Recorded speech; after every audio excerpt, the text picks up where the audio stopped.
존 칼빈의 기독교 강요 40번째 강의를 시작하겠습니다. 이 강의는 존 칼빈의 기독교 강요 제2권 12장부터 시작합니다. 제12장의 전체적인 내용은 중보의 직책을 다하기 위하여 그리스도는 사람이 되셔야 했다입니다.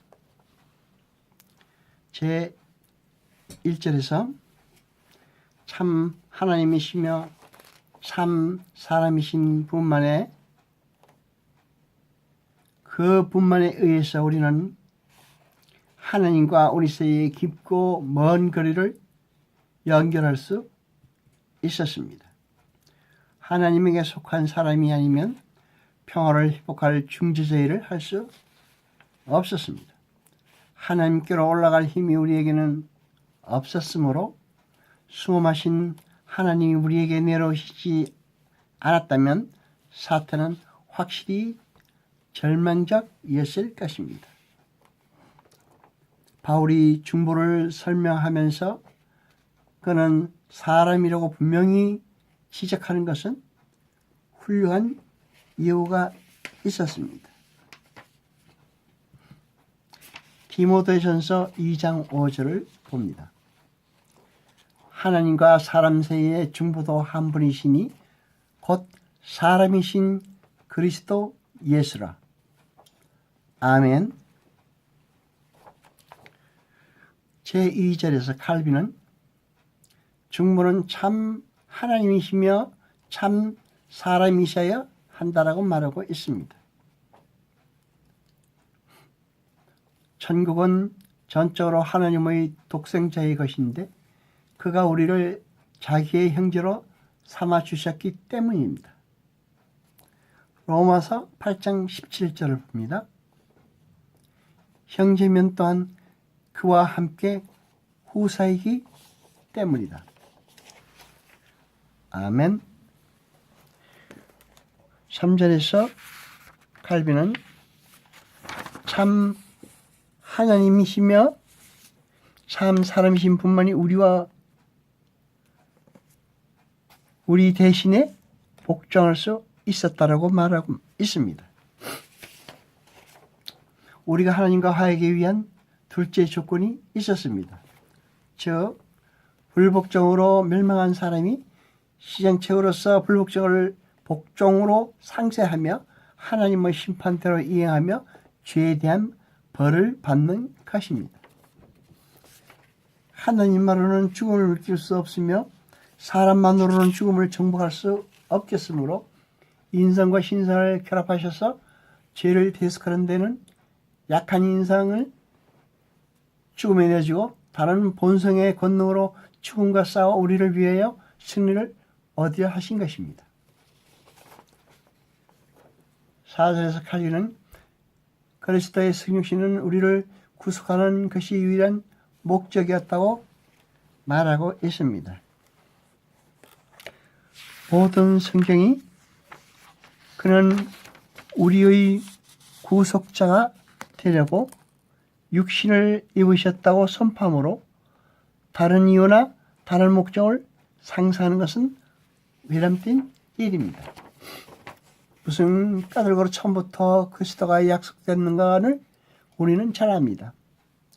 타락한 세계를 재건하며 멸망한 인류를 구원하는 것이었습니다. 그러므로 율법하에서 희생제물로 그리스도의 형상이 표현되었으므로 신자들의 죄가 대속되고 하나님이 그들과 화해하신 후에 그들에게 은총을 베푸시려는 희망을 주려고 하신 것입니다.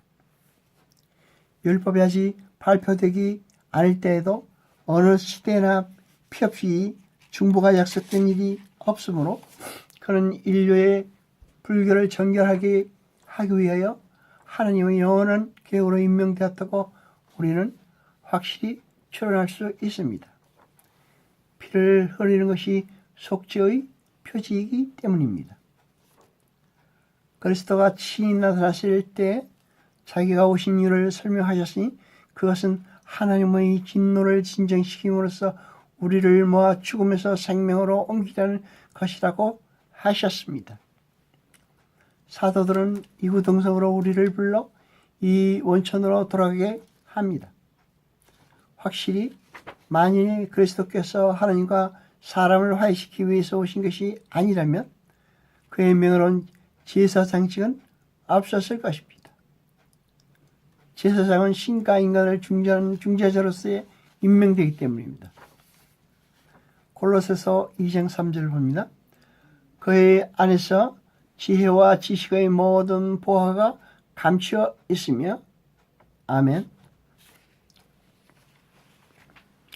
5절에서 칼빈은 아담이 죄를 짓지 않았어도 그리스도는 역시 사람이 되셨을까에 대해서 이야기하고 있습니다. 이런 질문에 대해서 어떻게 그리스도가 우리의 구속자이신 동시에 우리의 본성의 동참자가 되신 것을 더 탐구하는 것은 합당치 않습니다. 즉 그리스도에 대해서 하나님이 비밀한 결정으로 정하신 일 이상의 일을 물으며 알려고 하는 사람들은 불경하고 외람된 생각으로 어떤 새로운 종류의 그리스도를 만들어내려고 덤비는 것과 같습니다. 6절에서 칼빈은 하나님의 형성에 대한 오시안더의 주장에 대해서 이렇게 반박하고 있습니다. 오시안더는 하나님의 형성이 무엇인지를 자기가 처음으로 알아냈노라고 생각한다는 것입니다. 아담을 장식한 비상한 재질에서 하나님의 영광이 빛났을 뿐 아니라 하나님이 본질적으로 그의 안에 거하시는 것이라고 그들은 말합니다. 아담이 하나님과 연결되어 있는 한 아담이 하나님의 형상을 가졌다는 것은 인정합니다. 이 형상을 찾아야 된다고 칼빈은 주장합니다. 그러나 7절에서 칼빈은 오시안더의 논점을 일일이 반박하고 있습니다. 그리스도는 죄를 지하고는 모든 점에서 우리와 같이 되셨습니다. 누가가 서슴지 않고 그리스도를 아담의 후손이라고 인정합니다. 바울은 그리스도를 둘째 아담이라고 부름으로써 아담의 타락 사건을 자연을 회복할 필요성의 원인이 된 그 타락 사건을 사람의 처음 창조와 우리가 그리스도를 통하여 얻는 회복 사이에 두고 있습니다. 그러면 바로 이 일을 위해서 하나님의 아들은 사람이 되려고 나셨다는 결론이 됩니다. 첫째로 그리스도는 하나님의 영원한 말씀이므로 모든 창조물보다 먼저 나신 자이다. 골로새서 1장 15절입니다. 둘째, 그는 죽은 자들 가운데서 먼저 나신 자였다. 고린도전서 1장 18절입니다. 사도는 한 짧은 구절에서 두 가지 점을 생각하게 만듭니다. 만물이 아들로 말미암아 창조되어 그가 천사들을 지배하게 되었을 때 우리의 구속자가 되기 위해서는 그런 사람이 되셨다는 것입니다. 골로새서 1장 14절입니다. 여호와 아버지 하나님 거룩하시니여 세세도 영광과 찬송 받으소서.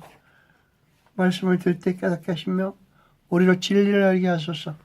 이 모든 것 감사드리며 우리 주 예수 그리스도 이름으로 기도드리옵나이다. 아멘.